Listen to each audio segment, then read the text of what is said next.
Ассалаумағалейкум қадірменді телекөрермендер. Бүгінгі бағдарламамызда біз сіздерге ұялы телефонның экраны сынған жағдайда, яғни дәл осындай күйге келген кезде оны қалай ауыстырамыз, қалай жасаймыз.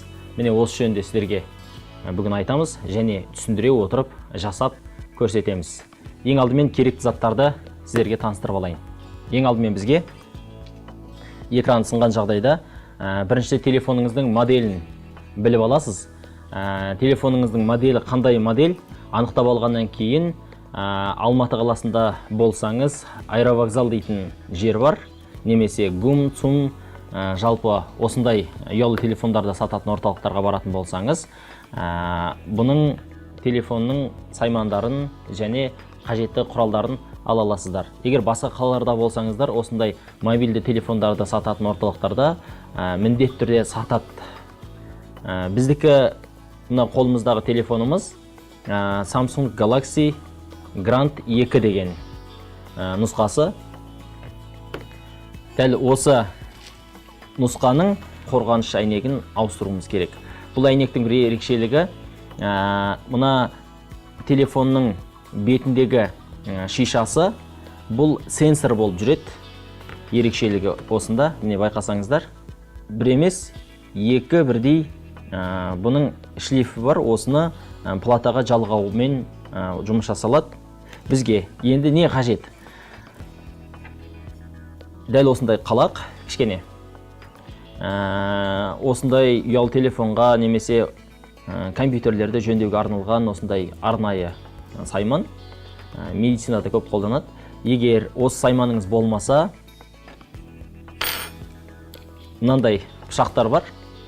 Осы пышақтарды пайдаланып та жұмыс атқаруға болады. Одан кейін мынандай пластмасс кішкене қаттылау болса, визитка сияқты болатын болса болады. Не үшін екен қазір айтам, осындай болғаны жақсы. Кейін ұялы телефондардың қорабын ашып жабуға арналған осындай майда жіңішке отверткаңыз болса, пышағыңыз болса, осындай сенсорыңыз сатып аласыз. Мынандай жұқа 3 мм екі жақты ұстайтын екі жақты скотч. Осы болу керек. Әрине одан кейін мынандай жұмсақ әйнектерді, көзілдіріктерді сүртуге, ұялы телефонның бетін сүртуге арналған осындай сүлгі керек. Одан кейін мынандай лупаңыз болса тіптен жақсы, егер болмаса да айып емес, көзіңізбен жұмыс жасай бересіз. Одан кейін мынандай міне құрылғы. Бұл құрылғы желде, ыстық жел үрлейтін фен. Бізде арнайы феніміз бар. Осы фенмен жұмыс жасаймыз. Егер бұндай фен жоқ болатын болса, кәдімгі күнделікті үйде қолданып жүрген шаш кептіретін фенмен де жасасаңыз әбден болады. Қуат көзінен айырдық. Мына кішкене бұрандаларын шығармасақ та болады. Дәл осылай жұмыс жасай береміз. Бисмилля. Енді ең алдымен мынаның бетіндегі қорғаныш қабаты бар еді. Осы қабатты алып тастауымыз керек.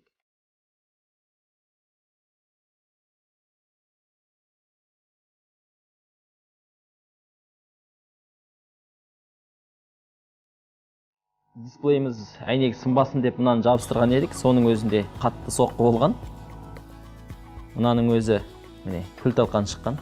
Бетіндегі шишаны алдық. Енді мына ішкі шишаны алуымыз керек. Ол үшін бірінші мынаның айналасын түгел ыстық ауамен үрлеп, желімен кішкене жұмсартып алуымыз керек.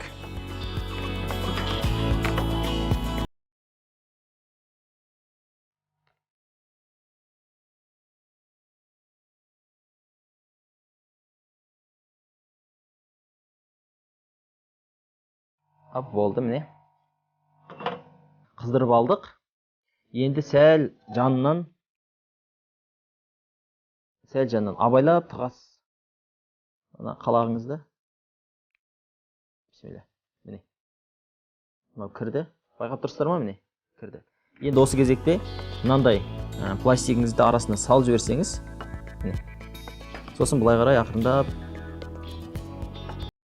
тартатын болсаңыз,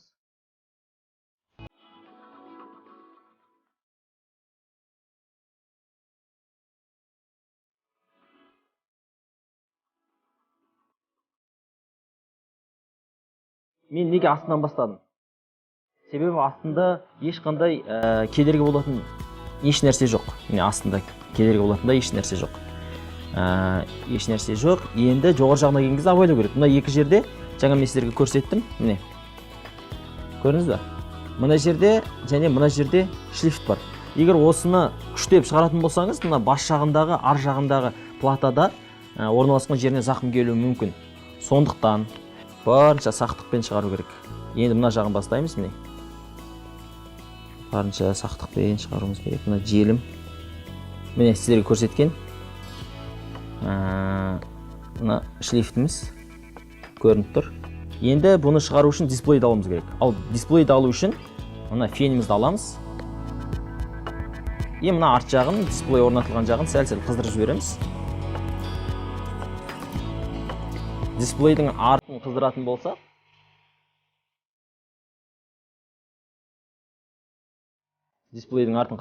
мынаны шығуы оңай болады.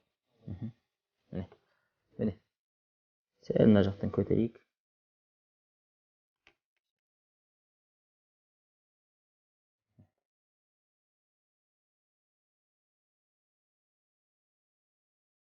Мына жаққа тығып қояйын. Шыққан жағын.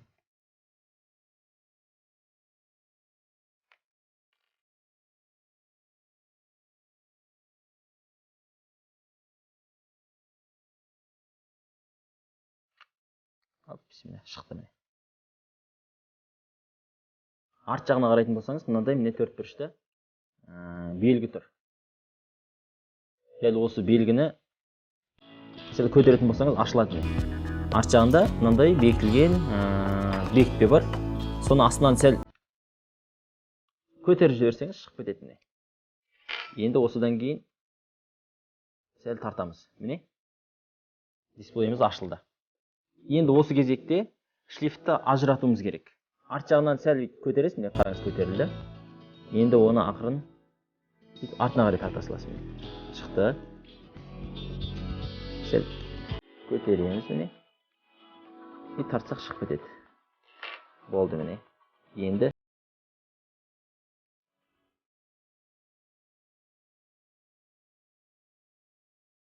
дисплейімізді алдық.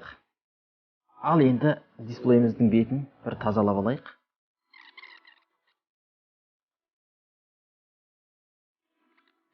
Сүртіп болдым, міне қараңыздар. Сүртіп болдым. Міне. Қап-қара жарқырады. Енді бұған дисплейімізді орнатамыз. Бұлай ұстап тұрып, мынаны ашуымыз керек, және мынаны ашуымыз керек. Қайтадан мынаны бекітуіміз керек. Мынаны бұлай үстін басамыз. Міне. Бұлай бекітеміз. Енді міне бұны алып, жаңа өздеріңізге таныстырған міне мына скотчымыз бар. Бұл скотчымыз екі жағда жабысады, өте қолайлы, ыңғайлы. Осы ұялы телефондарға арналған. Кесіп алайын. Қайтадан орнына жабыстыруымыз керек.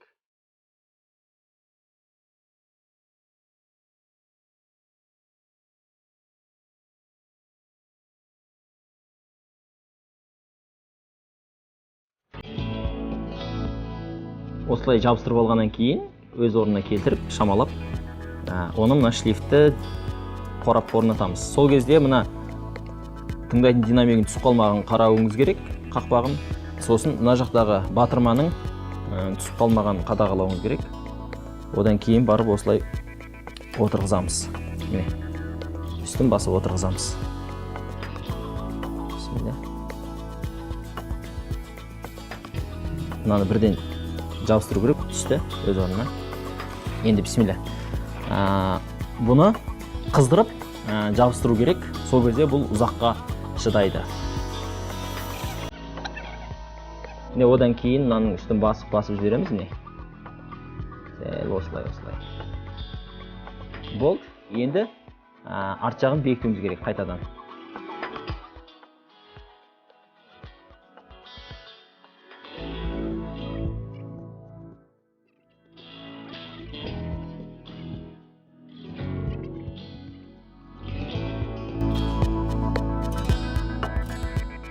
Екранын тексеріп көруіміз керек. Жұлдызша, тор, 0, жұлдызша, тор. Міне, осындай жүйе шығады. Ең бірінші тач дегенін көреміз. қайтадан тексеріп көреміз. Міне жасыл толықтай мына жабылу керек. Міне қараңыз, егер жабылатын болса, толық істеп тұрған болса, барлығы жасыл болады да экран шығып кетеді. Шығып кетеді. Міне барлығы істеп тұр. Ал біздің қолдан келгенде не, сіздердің де қолдарыңыздан келеді. Іске сәт, тек жақсылық болсын. Аман сау болыңыздар.